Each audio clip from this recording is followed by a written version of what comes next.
जम्मू में सीबीआई अदालत ने आईएएफ कत्ल केस की समाअत के लिए अगली तारीख 16 सितंबर मुकर्रर की है और रुबिया सईद अगवा केस की समाअत 1 अक्टूबर को मुकर्रर की है। यासीन मलिक दोनों मामलों में मुलजिम हैं। इन दो मुकदमात के लिए सीबीआई के खुसूसी सरकारी वकील एसके भट्ट ने ये मामलात मालूमात दी है। उन्होंने कहा कि एक मुलजिम रफीक पहलू की दरख्वास्त जमानत मंसूख करने पर जोर दिया, जिसे श्रीनगर पुलिस ने गिरफ्तार किया था। न्यूज़ 18 से बात करने के लिए शुक्रिया। सबसे पहले भट्ट साहब, आज क्या क्या हुआ उसकी तफसील दे दें। Thank you very much. देखिए, आज दोनों केसेस लगे हुए थे। स्पेशल जज डेजिग्नेटेड टाडा कम एनआईए, तो एक RC 1 और 90 भी लगा था और RC 7S और 90 लगा था। 1S90 is related to Rubaiya Sayeed kidnapping case जो यासीन मलिक एंड पार्टी ने किया है, तो और दूसरा 7S90 is related to Rubaiya Sayeed case और 1S is related to air force killing case. तो वो दोनों लगे थे आज। इसमें लास्ट टाइम जो है एक रिपोर्ट आई थी जज साहब के पास कि जो प्रीवियस हियरिंग था, तो उसमें एक रिपोर्ट आई थी कि जो रफीक पहलू है, one of the accused who has been charged in both the cases and facing the trial, तो उसमें रिपोर्ट एक आई थी। उसको एक केस में श्रीनगर पुलिस ने अरेस्ट किया है यूएपी प्रोविजंस के तहत और वो इस वक्त जेल में है। उसके साथ और भी 9 मुलजिम है कॉन्स्पिरेसी जो रिएक्टिवेट कर रहे थे JKLF वहां। तो वो रिपोर्ट आज हमने पेश की, तो वहां रिक्वेस्ट लिखा है सुप्रीम सेंट्रल जेल श्रीनगर ने कि इसको प्रोटेक्शन वारंट इशू किया जाए ताकि हम नेक्स्ट डेट पे इसको पेश करेंगे। तो ऑनरेबल कोर्ट ने वो रिक्वेस्ट मानी। उन्होंने प्रोटेक्शन वारंट जो है इशू आज की डेट में किया और हिदायत दी कि उसको वर्चुअल मोड पर नेक्स्ट डेट पर पेश किया जाए। एक का 16 का है और एक का 1 अक्टूबर को डेट लगी है फॉर एविडेंस। सीबीआई को डायरेक्शन किया गया कि एविडेंस नेक्स्ट डेट पर पेश करे। और हमने आज on behalf of CBI cancellation of bail application Rafiq पहलू के खिलाफ दे दिया कि इसकी जो बेल ऑलरेडी दोनों केस में है वो कैंसिल किया जाए, क्योंकि उसने रिपीट किए हैं वही ऑफेंसेस आज, जिसकी कॉपी डिफेंस काउंसिल को दिया गया ऑब्जेक्शंस फाइल करने के लिए। And we are hopeful that his bail will be cancelled. 16 तारीख का कौन सा केस, अब 16 सितंबर को और 1 अक्टूबर, जरा दर्शकों को विस्तार से बताएं। 16 तारीख को जो है वो एयरफोर्स वाला केस है, उसमें गवाह हमें लाने हैं। जो रिमेनिंग गवाह है उसमें से 2-3 गवाह लाने हैं और जो 7S है रुबिया सईद केस वो लगा है 1 को, उसमें भी रिमेनिंग गवाह हमें लाने हैं, 2-3 गवाह जो मटेरियल है। तो दोनों केसेस एविडेंस पर लगे और रफीक पहलू एक्यूज जो है इस वक्त जुडिशियल कस्टडी में दूसरे केस में 32/2023 श्रीनगर वाला, उनको हिदायत की गई कि इसको वर्चुअल मोड पर पेश किया जाए और बेल कैंसिलेशन का भी हमने अप्लाई किया आज उसका। अगर यासीन मलिक की बात करें तो उस पर आज कोई बात हुई उनके बात यही हुई कि I argued before the honourable court that he has tried to reactivate the JKLF। It is on the behest of Yasin Malik and JKLF जो उसके आगाज हैं। So they have tried to reactivate that and वहां कियास क्रिएट करने के लिए and to wage war against the government of India against the UT government. सो इनका यही है कि पीस को डिस्टर्ब वहां करने का, and he has repeated that offence along with 9 accused. So that is why we moved a bail application for cancellation of bail application today, that his previous bail should be cancelled. वज़राए सेहत के सरबराही इजलास का तीसरा दिन है। मरकजी वजीर सेहत मनसुख मंडाविया ने इस सरबराही इजलास के बारे में बताया कि इसमें 80 से ज़ायद ममालिक के नुमाइंदे हिस्सा ले रहे हैं, जिसमें 31 ममालिक के वज़राए सेहत शामिल है। 3 अहम कोर्सेज के दौरान ज़िमनी वाक़ात भी हुए, जिनमें रिवायती अद्वियात, मेडिकल वैल्यू ट्रेवल्स और मेडटेक एक्सपो शामिल है। पिछले 2 दिनों में अमरीका और जापान के वजीर सेहत ने भी बात की और हिंदुस्तान को फार्मेसी का जरिया बताया। आज G20 हेल्थ मिनिस्टर समिट का तीसरा दिन है। 2 दिन बहुत महत्वपूर्ण रहा है। 80 से अधिक कंट्री से डेलीगेशन आए हैं। 31 कंट्री से ऑनरेबल हेल्थ मिनिस्टर उपस्थित रहे हैं। समिट के दरमियान 3 महत्वपूर्ण साइड इवेंट रही, उसमें ट्रेडिशनल मेडिसिन,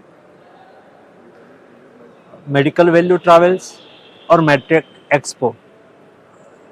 कल मैं स्वयं तीनों एक्सपो की विजिट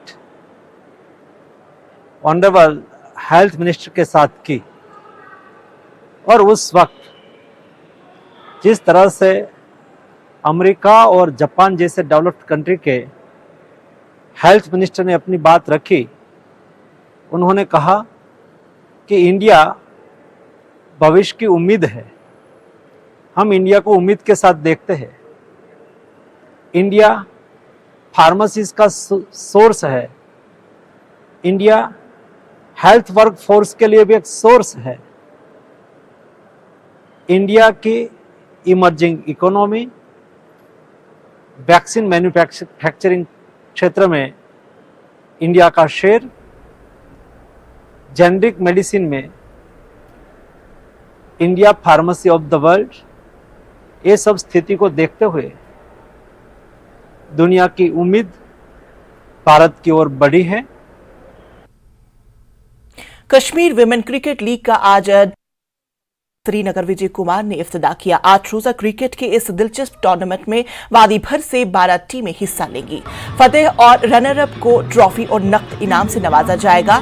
26 अगस्त को होने वाले फाइनल मैच में दुनिया के मशहूर क्रिकेटर मिथाली राज मेहमान खुसूसी के तौर पर शिरकत करेंगी।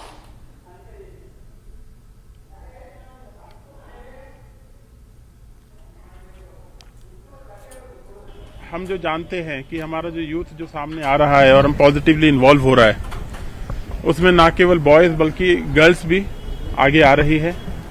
और मुझे देख के बहुत खुशी है कि 12 टीमें इस टूर्नामेंट में पार्टिसिपेट कर रही हैं। मतलब मैं इसकी खुशी को जाहिर नहीं कर सकता वर्ड्स में, कि जब मैं देखता हूं कि न केवल बॉयज बल्कि हमारी जो बच्चियां हैं वो आगे आ रही है और दिखा रही है। और ये सब रोल मॉडल होंगे जब ये अपने वापस गांव में, डिस्ट्रिक्ट में जाएंगे। और जैसा मैंने अभी कहा कि हार जीत किसी की भी हो, लेकिन मेरे लिए तो ये सारे आज जीत गए हैं। और इनको देख के आपके माध्यम से बाकी सबको भी बताना चाहूँगा कि आप भी इस तरह से और बढ़ चढ़ के हिस्सा लें। लगभग 60 लाख से ज़्यादा लोग अभी तक इस साल पार्टिसिपेट कर चुके हैं और ऑफिशियली खेल में हिस्सा ले चुके हैं। आज आप देख रहे हैं कि चाहे क्रिकेट तो एक स्पोर्ट्स है जिसके माध्यम से न केवल फिजिकली फिट होते हैं बच्चे, इवन रात को आप पोलो व्यू मार्केट में भी क्रिकेट खेलते देख सकते हैं, लाल चौक में भी देख सकते हैं। नाजरीन, इस वक्त हमारे साथ कर्नल मनोज जुड़े हुए हैं। आपको बता दें कि आज इन्होंने एक cricket tournament, women cricket tournament का इंतखाब किया है यहाँ पे। और sir, thank you so much. पहले तो इस टूर्नामेंट के बारे में बताएं आप। एक्चुअली वुमेन क्रिकेट लीग हमने ऑर्गेनाइज यहाँ पर कराया with the help of JKCA, जिन्होंने हमें वेन्यू अवेलेबल कराया, and with the help of civil administration, जिनकी हेल्प से हम यहाँ पे कंडक्ट करा पाए। इसमें टोटली 12 टीमें पार्टिसिपेट कर रही हैं, जिसमें से 3 teams are from Srinagar and balance teams are from rest of the districts. And हमने देखा है नॉर्मली इंडिया में क्रिकेट अब इस लेवल पे जा चुका है कि मेल फीमेल सारे खेल रहे हैं। सो समहाउ आई रियलाइज कि यहाँ पे वुमेन क्रिकेट के लिए थोड़ा सा एक इवेंट ऑर्गेनाइज कराना बड़ा इंपॉर्टेंट है, so that sports, not just cricket, overall एक स्पोर्ट्स को प्रमोशन मिल सके, वुमेन एम्पावरमेंट की तरफ एक छोटा सा हमारा कंट्रीब्यूशन हो सके। सर, हमने देखा इससे पहले भी काफी सारे ऐसे इनिशिएटिव्स लिए आपने, ड्रग्स को लेके, पेंटिंग कॉम्पिटिशन्स हो गए, बहुत कुछ अभी आपके जो और ये आप लोग कर रहे हैं इस वक्त। तो कहीं ना कहीं वो जो एक पुराना ट्रेंड था यहाँ पे और यंगस्टर्स का एक पुराना माइंडसेट था, वो कहीं ना कहीं चेंज हो रहा है सर। मैं कहूँगा अधिकतर जो यूथ था वो वैसे भी बड़ा टैलेंटेड है, they want progress, there mindset is very progressive. बस ये है कि बीच में सिचुएशन ऐसी रही कि they didn't had any opportunity somewhere else, वो शायद पॉजिटिवली इंगेज नहीं किए गए, जिस वजह से वो सम अदर एक्टिविटीज में इन्वॉल्व होते रहे। But I think after abrogation of article 370 माहौल बहुत बढ़िया हो गया है। Not just the sports and youth empowerment, other developmental activities भी हम बहुत सारा देख रहे हैं। तो ये एक राइट टाइम है जब हमारे पास अच्छा माहौल है, तो क्यों ना इस एनवायरनमेंट को और इस माहौल का बेस्ट फायदा उठाया जाए और जितनी ज़्यादा यूथ इंगेजिंग एक्टिविटीज हम कर सकें, वी शुड डू दैट। तो नाजरीन, खबरों का सिलसिला जारी रहेगा, लेकिन फिलहाल रुकेंगे यहाँ पर एक छोटे से वक्फे के लिए।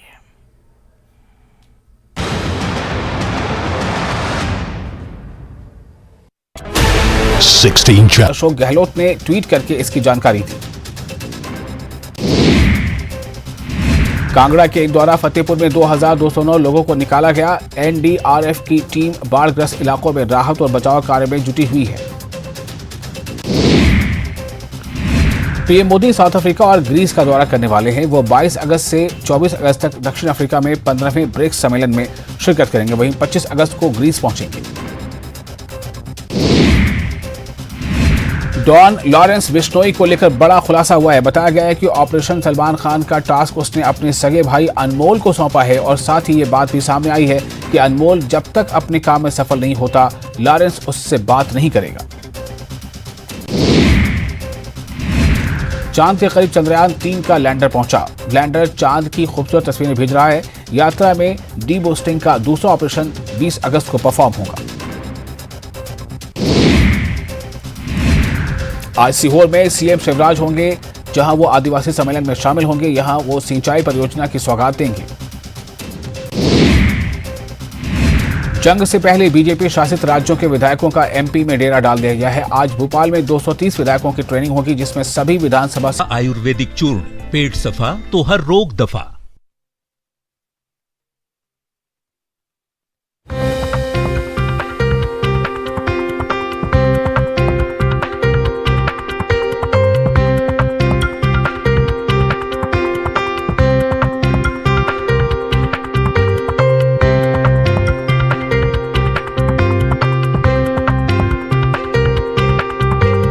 Headlines presented by पेट सफा आयुर्वेदिक चूर्ण, पेट सफा तो हर रोग दफा।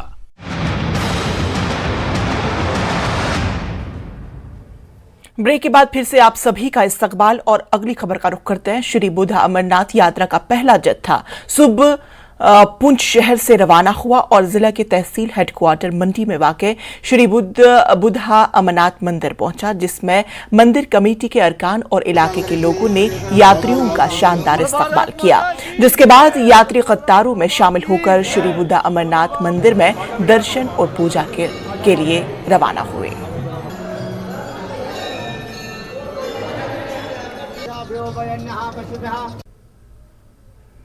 मेरी माटी मेरा देश प्रोग्राम के तहत पांपोर पुलिस ने एक निजी स्कूल में एक प्रोग्राम का एहतिमाम किया।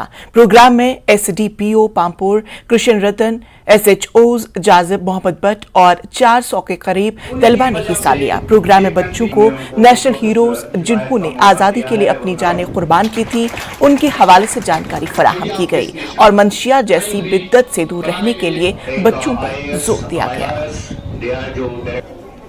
हमारी माटी मेरा देश के अंडर बैनर एक प्रोग्राम था हमारा, our national heroes and their role in their contributions in nation building. उसी के मौजू पर बहुत सारे बच्चों ने पार्टिसिपेट किया। साथ में फिर एसडीपीओ साहब ने पार्टिसिपेंट्स में इनामात भी तकसीम किए और बहुत ही अच्छा प्रोग्राम था। मौजूदा दौर में पब्लिक एडमिनिस्ट्रेशन की जरूरत और अहमियत को उजागर करने के लिए डॉक्टर नजीरुल इस्लाम का डिग्री कॉलेज सोपुर में इनकाद किया गया। डॉक्टर दरख्शान अंद्राबी चेयरपर्सन वक्फ बोर्ड इस मौके पर मेहमान खुसूसी के तौर पर मौजूद रही। तकरीब में प्रोफेसर्स, प्रिंसिपल्स, रिसर्चर्स और मुख्तलिफ जिला अफसरान समेत 400 से जायद शुरका ने शिरकत की। स्पीकर ने डॉक्टर नजीरुल इस्लाम की मेहनत और लगन को सराहते हुए कहा कि हमारे नौजवानों में टैलेंट है और अगर उन्हें प्लेटफॉर्म फराहम किया जाए तो वो हर मैदान में आगे बढ़ेंगे। डॉक्टर दरख्शान अंद्राबी ने कहा कि मौजूदा हुकूमत नौजवानों को उनके अहदाफ के हुसूल में मदद फराहम कर रही है और उनके कारोबार के क़याम में उनकी मदद कर रही है।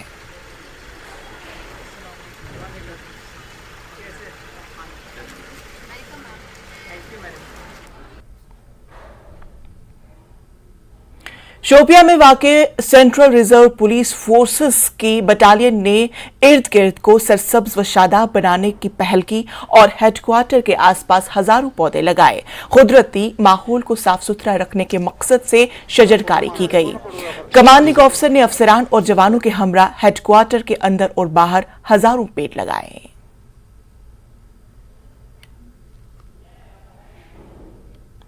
महकमा खजाना लद्दाख की तरफ से कंट्रोलर जनरल ऑफ अकाउंट्स वजारत खजाना हुकूमत हिंद के ताउन से मुनाकिद ई बिल्स, EISO और EAT मॉड्यूल पर 3 रोजा तरबियती वर्कशॉप प्रोग्राम आज इख्तिताम पजीर हुआ।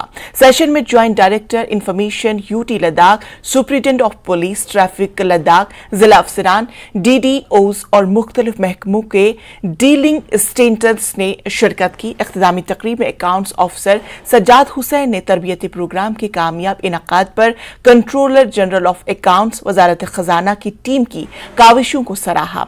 उन्होंने मुसलसल 3 सेशनों में मुतल्लिका DDOs और डीलिंग असिस्टेंट्स की बड़ी और फाल शिरकत की भी तारीफ की और लद्दाख में PFMS के दीगर मॉड्यूल्स की तरह ई-बिल्स मॉड्यूल के कामयाब रोल आउट की उम्मीद जाहिर की।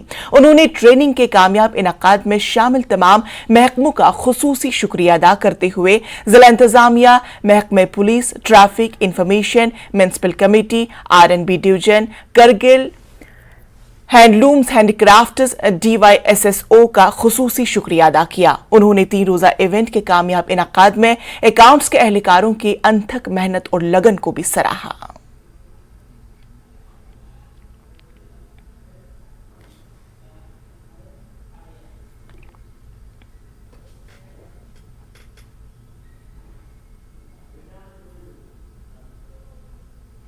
जिला अस्पताल कोलगांव में तैनात एक सिक्योरिटी गार्ड ने गैर कानूनी तरीके से अस्पताल के अकाउंट से तकरीबन 33 लाख रुपए की रकम निकाली और इस सिलसिले में बाज़ाब्ता तौर कोलगांव पुलिस ने केस दर्ज करके तहकीकात शुरू कर दी। पुलिस ने कई दफात में मुकदमा दर्ज कर लिया। जराये के मुताबिक मज़कूरा सिक्योरिटी गार्ड ने जालसाजी में जाली दस्तखत किए और कागजात से काम लेकर ये रकूमात अकाउंट से निकाले हैं।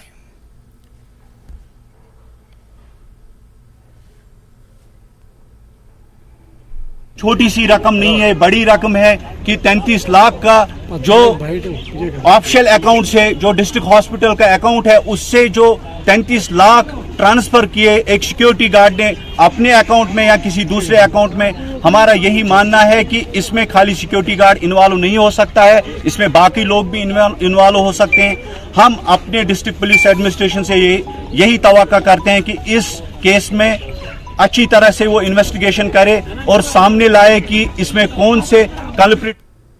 तो नाजरीन, प्राइम नून एट 1 में आज फिलहाल इतना ही। मुझे दीजिए इजाजत, लेकिन मजीद खबरों के लिए आप बने रहे न्यूज़ 18 JKLH के साथ। आदाब।